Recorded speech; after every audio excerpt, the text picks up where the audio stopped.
Bismillah, elhamdülillah, eşhedü en la ilahe illallah, vahdehu la şerike leh.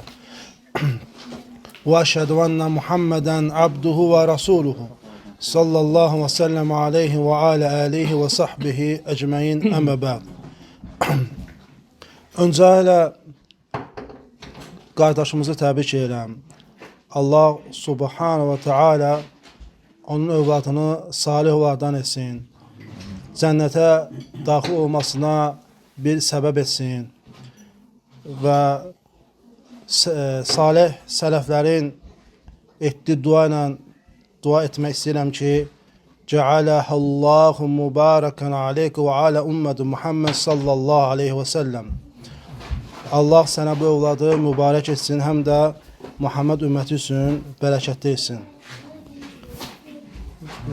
Bu məclis, yəni əqiq məclisi gözəl məclislərdəndir. Əqiq yeni doğmuş uşaq üçün, övlad üçün kəsilən bir heyvandır və alimlər də deyir ki, bunun hikmətlərindən də biri nədir? Allaha şükürdür. Yəni Allaha şükür olaraq bu yerinə yetirilir. Şükür dilimizdə böyük fəziləti vardır və şükür edənlərə Allah Azə Cəllə böyük mükafatlar bəxş edir və həmçinin şükür etməyi Allah Azə Cəllə öz kitabında bizə əmr etmişdir. Necə ki, Uca Allah öz kitabında buyurur ki, Yə eyyuhəl-ləzinə əmənu, ey iman gətirənlər, Kulu min tayyibəti mə razaqnakum vəşkuru lillahi in kuntum iyyəhu tə'budun. Buyurur ki, sizə verdiyimiz ruzilərin təmiz olanından yiyin.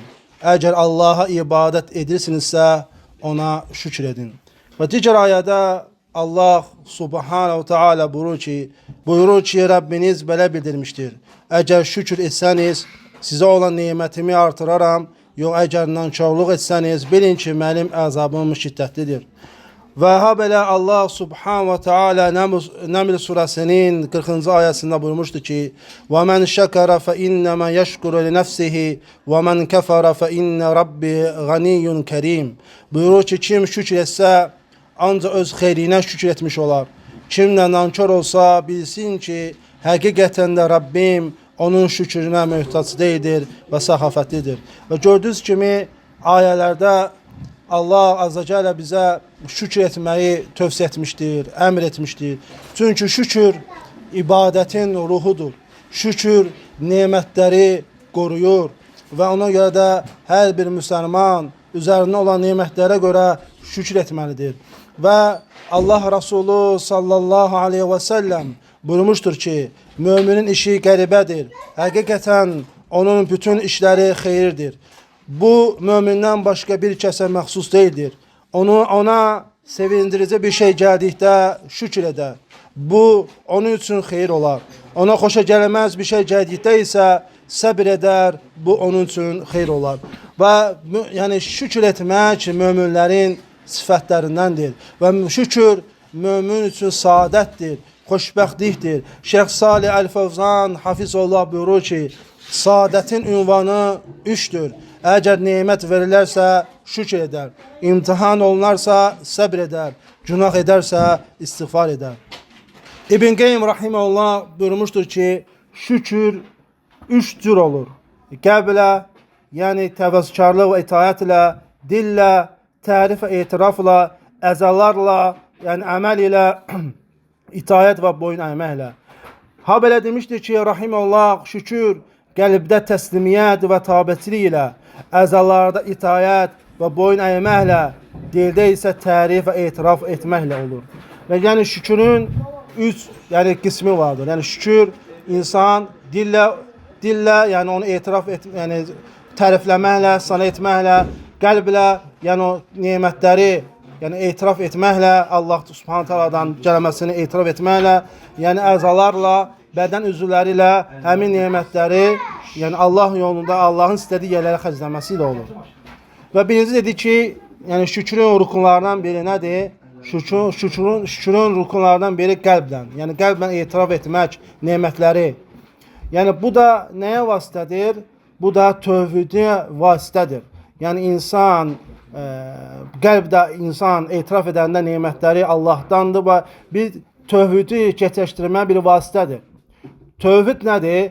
Tövhid ifradullahi bima yaxtassu bihi minə rububiyyəti və uluhiyyəti və əsma və sifat. Yəni tövhid Allahı xas olan şeylərdə təkləşdirməkdir. Yəni rububiyyətdə, uluhiyyətdə, Allahın əsvətlərində. Rububiyyət nədir? Rububiyyət yəni qulun yəni Rəbbinin feillərində təkləşdirməsidir. Yəni Allahın ruzu verməsidir, yağış yağdırmasıdır, yaratmasıdır və uluhiyyət isə nədir? Qulun öz feillərində Allahı təkləşdirməsidir. Yəni yalnız Allah üçün namaz qılmaq, yalnız Allaha dua etmək, yalnız Allahdan istəmək. Yəni çünki bu şeylər uluhiyyət tövhidində böyük müsəlmanlarda problemlər var. Və ona görə də hər bir müsəlman bu uluhiyyət tövhidinə fikir verməlidir. Və çünki görürük ki, insanlara söyləyəndə ki, uluhiyyət tövhidində Allaha şərik qoşma deyir ki, mən Allaha şərik qoşmuram ki. Yəni Allaha şərik qoşmayı nə də düşünür? Düşünür ki, sanki 2 dənə ilah var, 3 dənə ilah var. Bunu deyirsə Allaha şərik qoşacaq. Yəni digər şeylərdə Allaha şərik qoşma yoxdur. Bu səhv və yanlışdır. Allaha şərik qoşmaq həm də ibadətlərdə olur. Əgər biz Peyğəmbər sallallahu aleyhi və səlləmin müşriklərlə olan dəvətinə baxsa görə ki, müşriklər hamısı Allahı qəbul edirdilər. Yəni tək olan Allahı qəbul edirdilər. Necə ki, Allah subhanahu və teala Yunus surəsinin 31-ci ayəsində buyurur ki, Qul mən yarzuqukum minəs-səmai vəl-ardi أَمَّنْ يَمْلِكُ السَّمْعَ وَالْأَبْصَارَ وَمَنْ يُخْرِجُ الْحَيَّ مِنَ الْمَيِّتِ وَيُخْرِجُ الْمَيِّتَ وَمِنَ الْحَيِّ وَمَنْ يُدَبِّرُ الْأَمْرَ فَسَيَقُولُونَ اللّٰهُ فَقُلْ أَفَلَا تَتَّقُونَ Və Allah subhanahu teala buyurur ki, sizə göydən və yerdən ruzu verən kimdir? Qulaqlara və gözlərə sahib olan kimdir? Ölüdən diri çıxardan, diridən də ölü çıxardan kimdir? İşləri idarə edən kimdir? Onlar Allahdır deyəcəklər. Onlar kimdir? Onlar müşriklər. Peyğəmbər sallallahu aleyhi ve sellem'dən döyüşənlər, mübarizə aparanlar. Onlar Allah'a inanırdılar. Bəli, Allah'a inanırdılar. Biri də Allah'a inanırdılar. Və ayənin davamında deyir ki, bəs belə olduğu təqdirdə Allah'tan qorxmusunuzmu? Və onlar niyə görə bəs Allah'a inanırdılar? Amma niyə görə onlar bütləri, başqa şeyləri Allah'a şərik qoşurdular? Çünki onlar düşünürlər ki, Allah'a bir yaxınlaşmaq üçün vasitədir. Nə də ki, indiki müsəlmanlar nə deyir? Bu filan ölünün sahibləri bizə Allaha daha da yaxınlaşdırır. O məndən bir köynək daha yaxındır, mən ondan daha da Allaha yaxınlaşıram. Bu fikirlər, bu əqidə hamısı müşriklərdə var idi. Necə ki, Zümər surəsi 3-cü ayəsində Allah subhanahu teala buyurur ki, Ələ lilləhid-dinul xalis vəl-ləzinə ettəxəzu min dunihi əvliyəə mə nə'buduhum illə liyuqarribuna illəllahi zulfə. Buyurur ki, bilin ki, xalisdir, yalnız Allaha məxsusdur. Allahı qoyub başqalarına, özlərinə dost tutanlar, biz onlar ancaq bizi Allaha daha çox yaxınlaşdırsınlar deyə ibadət edir deyirlər. Yəni onlar nədir? Allaha yaxınlaşmaq üçün o bütlərə ibadət edirlər. Lakin Allah subhanahu teala buyurur ki, Allah hər bir günaha bağışlayır. Hər bir günah bağışlayır, amma Allah azəcəl ona şərik qoşmasını bağışlamaz. Allah azəcəl həmin insanı danışdırmaz.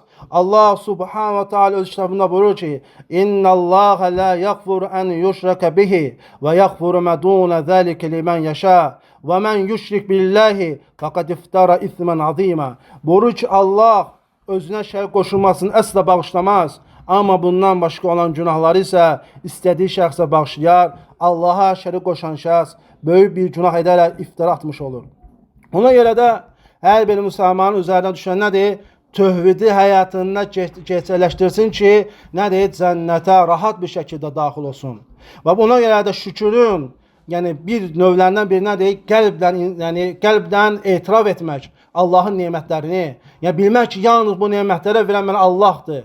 Yəni başqa kəs yox, başqa bir ölü sahibi, başqa bir şey yox. Mənə yalnız bu nemətlərə verən qəlbə etiraf etməsi ki, Allah subhanahu və teala'dır. Və ikinci şükrün növlərindən nədir? Dil ilə. Yəni Allahı tərif etmək, sana etmək. Və burada bir sual ortaya çıxa bilər ki, yaxşı, dillə həmd etmək və şükr etmək. Bunlar arasında fərq nədir? Yəni insanın həmd etməsi, nemətlərə və şükr etməsi. Alimlər deyiblər ki, həmd nemətin müqabilində olmur. Yəni həmd hər bir halda insan Allah'a həmd edir. Deyirsən elhamdülillah, deyirsən ki elhamdülillah alə kulli hal. Hər bir halda Allah'a həmd olsun. Amma şükür nemətin müqabilində olur. Nemətin müqabilində olur. İkinci fərq odur ki, həmd yalnız dillə olur. Yalnız dillə olur. Yəni insan ancaq dili ilə deyir ki elhamdülillah. Elhamdülillah, Allah'a təriflər olsun.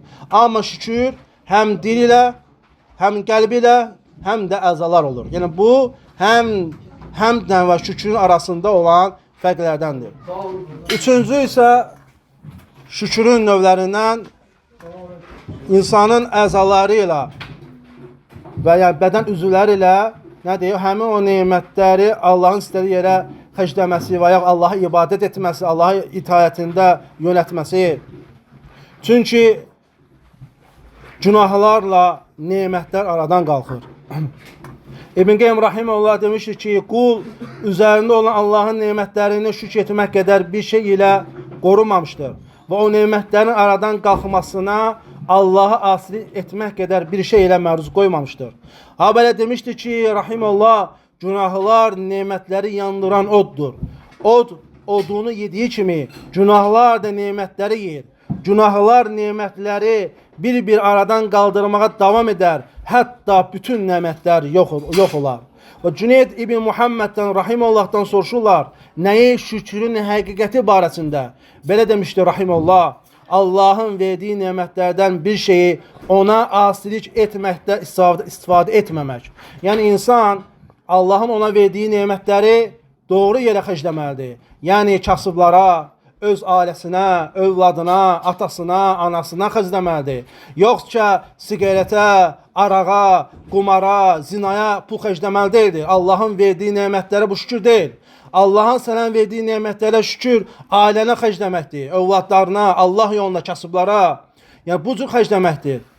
Və həmçində ən böyük şükür nədir? Ən böyük şükür insanın Allah'a ibadət etməsi. Və əməllər içərisində də ən fəzilətli əməl və qiyamət günü, yəni həmin əməllər içərisində ən birinci soruşu əməl nədir? Namazdır. Əgər insan Allah'a şükrün alamətlərindən ən birincisi ilə insanın ibadət etməsi, namaz qılmasıdır. Təsəvvür edin ki, Allah Resulü sallallahu aleyhi və səlləm bizi müşriklərlə, kafirlərlə ayrıcı, yəni fərqləndirici bir alamət etmişdir namazı. Əgər insan Rabbinə doğru, düzgün bir şükür etməsi üçün namaz qılmalıdır. Və həmçində bütün alimlər, İslam alimləri demişlər ki, o namaz qılmayan insana ar olsun ki, İslam ümməti, İslam alimləri onun üzərində ixtilaf ediblər ki, o insan müsəlman yoxsa müsəlman deyil. Çox böyük bir məsələdir. Ona görə insan Allah'ın verdiyi nemətlərə şükürdən biri nədir? Ona ibadət etməsidir.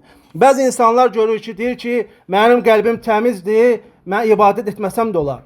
Mənim qəlbim təmizdir, ibadət etməm. Lakin Allah Resulü sallallahu aleyhi ve sellem bir hədisi vardı ki, həmin insanlara səhv olduğunu söyləyir. Hansı hədisi? Allah Resulü sallallahu aleyhi ve sellem buyurur ki, Ələ və innə fi cəsədi mudğa, İzə salahat, salahal cəsədu kulluhu, və izə fəsədət, fəsədəl cəsədu kulluhu, ələ və hiyəl qalb. Buyurur ki, bunda bilin ki, bədənində bir ət parçası vardır. Əgər o sağlam olarsa, bütün bədən də sağlam olar. Əgər o, yəni qəlb fəsada uğrayarsa, bütün bədən o fəsada uğrayar. Diqqət edin, bu ət parçası qəlbdir. Yəni burada baxın, nə deyir Allah Resulü sallallahu aleyhi və səlləm? Deyir ki, bədənində bir ət parçası var, yəni qəlb. Əgər o sağlam olarsa, qəlb sağlam olarsa, bütün bədən sağlam olar. Əgər sənin qəlbin təmizdirsə, sən əzalarını onu göstərməlisən. O sənin qəlbinin təmizliyi əzalarını ortaya çıxmalıdır. Yoxsa Peyğəmbər sallallahu aleyhi ve sellem deyir ki, əgər o sağlam olarsa, bütün bədən sağlam olar. Əgər o fəsada uğrayarsa, bütün bədən də fəsada uğrayar. Yəni qəlb, yəni təmiz olarsa, namaz qılarsan, Ramazan oruç tutarsan, deməli sənin qəlbin təmiz deyil, sən yalan deyirsən. Sənin qəlbin çirklərlə doludur. Qəlbin çirklənib ki, sənin əzalarında o görürsən bir təmizliyi. Əgər təmizlik nədir? Allaha ibadətdir, Allaha itayətdir, Allaha zəlil olmaqdır qarşısında, Allaha boyun ənməkdir. Allahın sənə verdiyi sağlamlıq nemətinə görə, övlad nemətinə görə, ailə nemətinə görə, sənə verdiyi bu cürbəcür nemətlərə görə sən ona şükür etməlisən. Hanı sənin şükrün, hanı sənin ibadətin və sonra deyirsən ki, mənim qəlbim təmizdir, mənim qəlbim paçdır. Ona görə hər bir insan Allahın nemətlərinə şükür olaraq nədir əzalarını həmin Allahın yolunda itaətə təşviq etməlidir. Həmçinin Həsən ibn Basri rahimehullah demişdi ki, qəlblərin fəsad olması 6 şeydən irəli gəlir. 1. Tövbə etmək ümid edərək günah edirlər. Elmi öyrənib əməl etmirlər. Əməl etdikdə ixlas olmurlar. Allahın rüzüsündən yeyib şükür etmirlər. Allahın bölgüsünə razı qalmırlar.